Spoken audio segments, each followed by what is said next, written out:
Job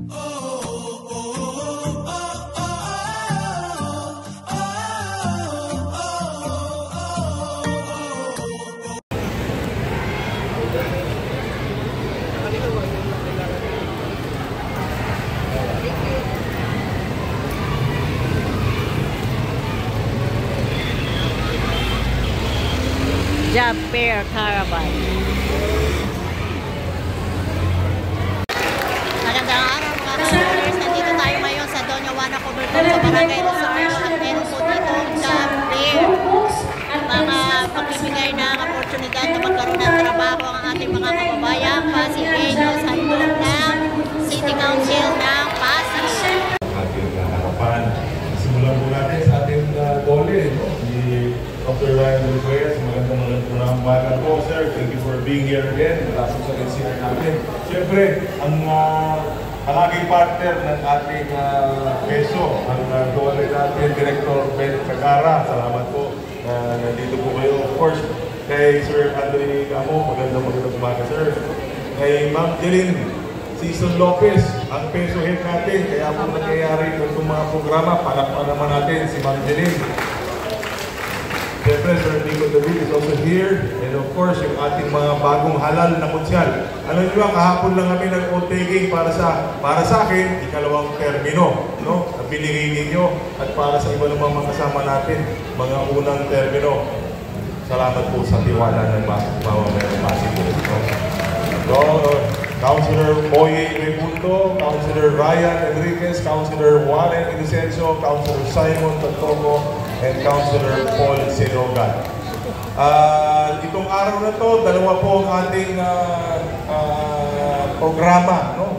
Una, sa ating mga kabataan, child laborer na sinasabi nga natin. Alam nyo, mga bata, idol ko kayo. Dahil sa mura nyong edad, kayo ay nagtsatsaga, nagsisipag. Kaya ako'y pinagdadasal ko na magkaroon kayo ng maganda at maliwanag na kinabukasan. Yung ginagawa nyo ngayon na pagtsatsaga at pagsisipag, ayan po ay kailangan bilhin ninyo. Hindi lamang sa trabaho para kayo ay mabuhay. Pero higit dyan, gamitin din ninyo yan sa inyong pag-aaral. Sa mga magulang ng ating mga bata na nandito, opo, nakakatulong sa inyo ang inyong mga anak ngayon. Pero huwag niyo pong tatanggalin ang kanilang karapatan makapag-aral at makapagtapos. Dahil kung nais nyo masinso ang buhay ng mga batang ito, kailangan po nilang mag-aral. Dito po sa lungsod ng Pasig, alam niyo naman, lahat po ng programa, priority namin ay ang pag-aaral ng inyong mga anak, edukasyon, hanggang kolehiyo. Meron po tayong mga programa ngayon. Ang programa hindi po para sa pinakamatatalino. Ang pinakamalaking programa po natin ngayon para makatulong umahon sa kahirapan ng ating mga kabataan, katulad ng mga batang ito. Ang tinitignan po hindi yung kanilang grados. Ang tinitignan kung sinong pinakamahihirap, yun ang unang pinapaaral ng kolehiyo. Ito yung Pag-asa Scholarship Program po natin.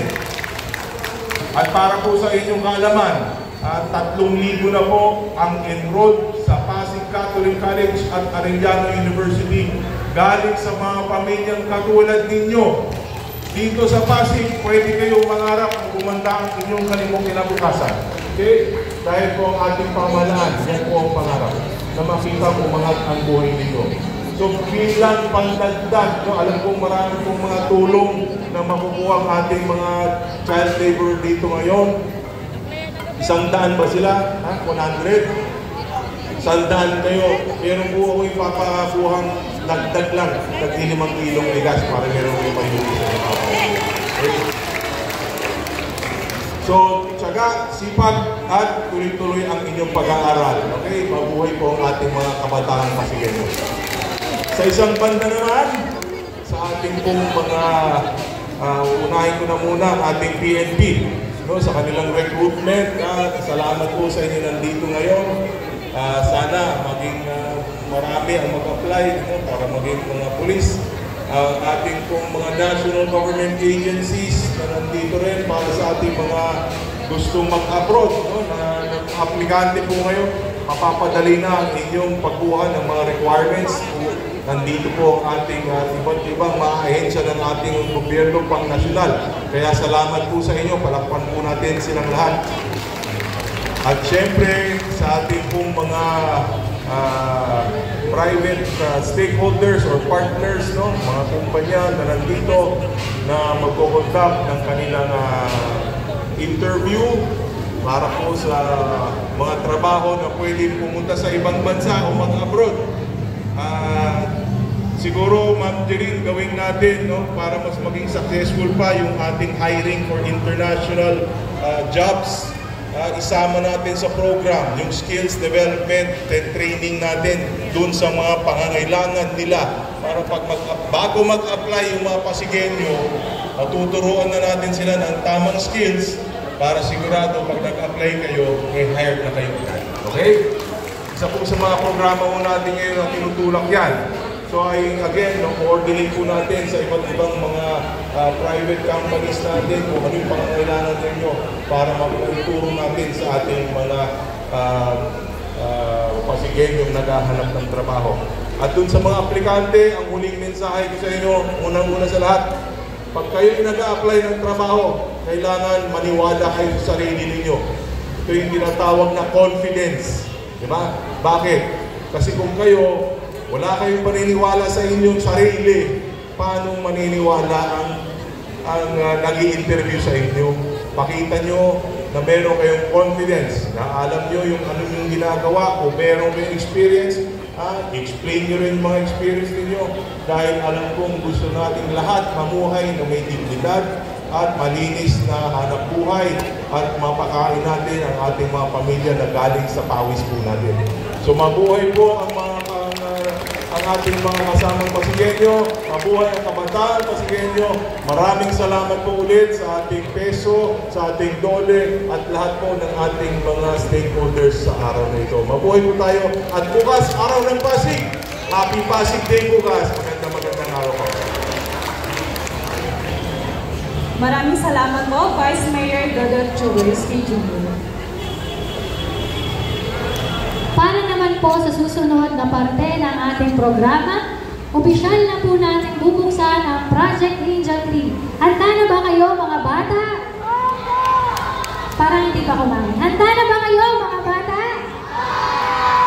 Ayan, okay. Inaanyayahan po natin ang ating Pasig City Tripartite Industrial Peace Council at Pasig City Hall Construction Consortium at ang ating mga kawani at opisyal ng City Government of Pasig para sa pagbibigay ng regalo sa ating mga Project Angel Tree beneficiaries.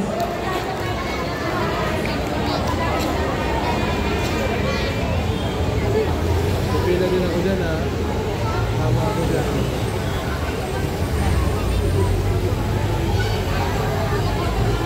Mainit. Ngayon malamig na. Ngayon na.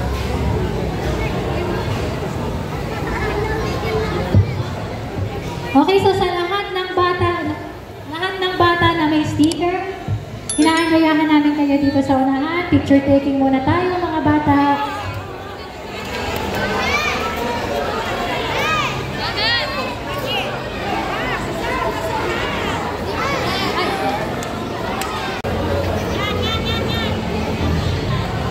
Ayan yung mga batang beneficiaries na bibigyan ng handog ng Pasig local government.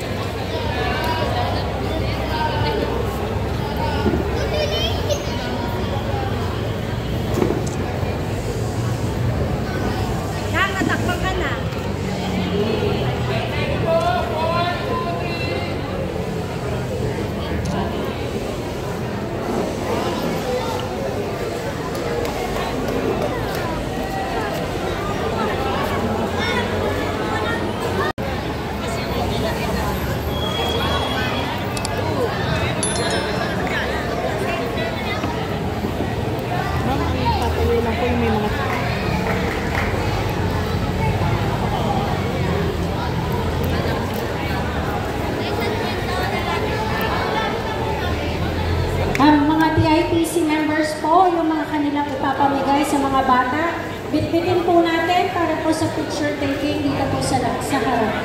Ma'am Jane, ito na tayo. Nais po natin pasalamatan ang lahat po ay magbibigay ng bola para po sa mga bata. At nandiyan din po ang Tripartite Industrial Peace Council para naman po sa medical at mental assessment sa mga bata. Andyan po ang The Medical City. Magbibigay din po ang Universal Robina ng pambaon sa mga bata. So, ano ba yung nasa loob ng kanilang bag at kit? Tignan po natin yan. Magbibigay din po ng livelihood dishwashing kits para po sa mga magulang mula po sa TIPC. Kasama na po dyan yung inyong paggawa ng dishwashing liquid. Tuturuan po kayo. At meron din po tayong paunang mga pet bottles para po makapagsimula kayo magbenta na ng dishwashing liquid. Ayan po. At bilang simula po ng pamimigay, magtatawag po muna tayo bilang seremonyal dito sa unang mga bata na nasa upuan. Again po, ang bibigyan lamang po natin ay yung mga batang may sticker. Ayan po, yung may sticker para po hindi tayo mahaluan ng ibang bata.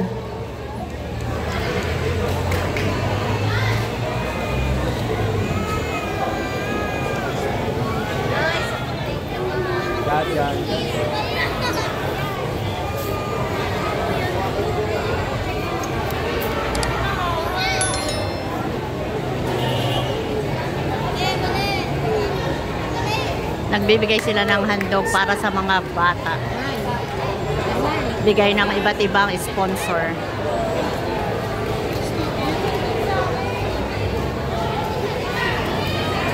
Ang ating voucher mula po sa The Medical City ay tatawagan po muli kayo ng Department of Labor and Employment para po sa araw ng inyong assessment doon po mismo sa The Medical City Hospital.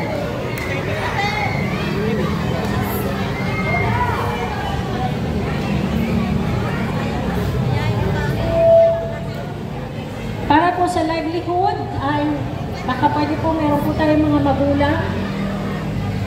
Yung mga magulang po ng child laborers, dito po sa harap para po tanggapin ang ating livelihood kits.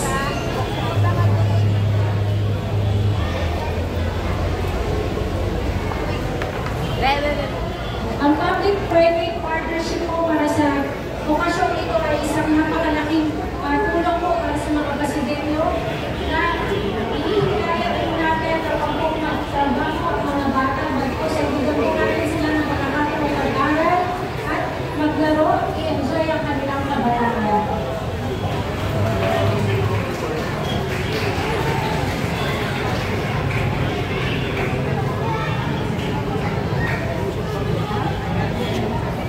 Muli po, maraming salamat ang Pasig City Hall Construction Consortium, President Nico David.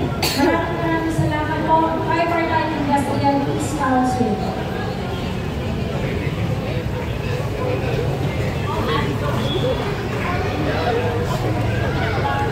Sorry pa.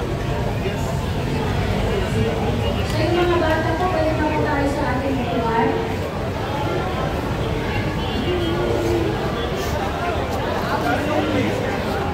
Mascot ng pulis kasi na pwede rin dito mag-apply kung gusto ang maging pulis. Ayan. PNP. Ang mga kumpanyang kasama po natin ngayon ay hinihikayat na walang magtrabaho ang mga bata. Again, sila po ay kinakailangan mag-aral at maglaro kapag sila ay nasa kanilang murang edad. Malinaw po mga magulang. Ayan po, tama din mga magulang para mudagdag sa inyong livelihood, dagdag pagkakakitaan, livelihood skills ng dishwashing, skill set po, binigyan po kayo.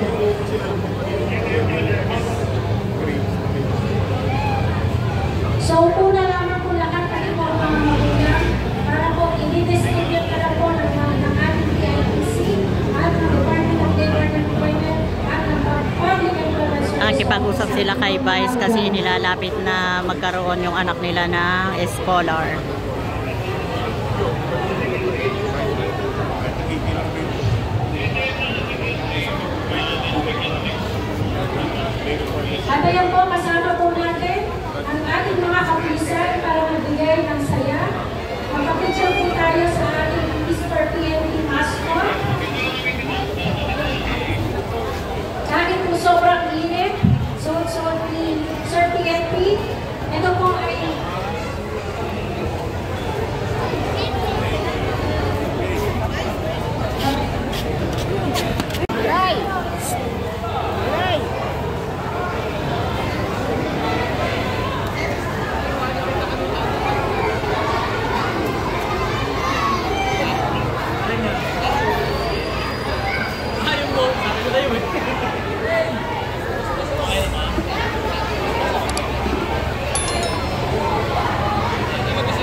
Meron din pong pang-badminton. Balik na upuan.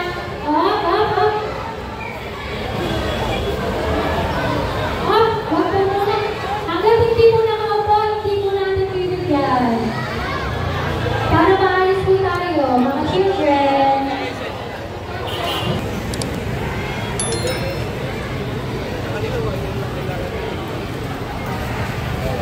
Hanggang dito na lang po ang aming vlogs. Maraming salamat sa pagsama dito sa Barangay Rosario Cover Isang Court. pagod mamamayan, isang Huwag niyo po makalimutan mag-subscribe sa aming channel, Radio Universidad. Kasama niyo na rin po sa Alan Vlog. Please like and share, comment down below, and please click the notification bell for more updates sa aming YouTube channel.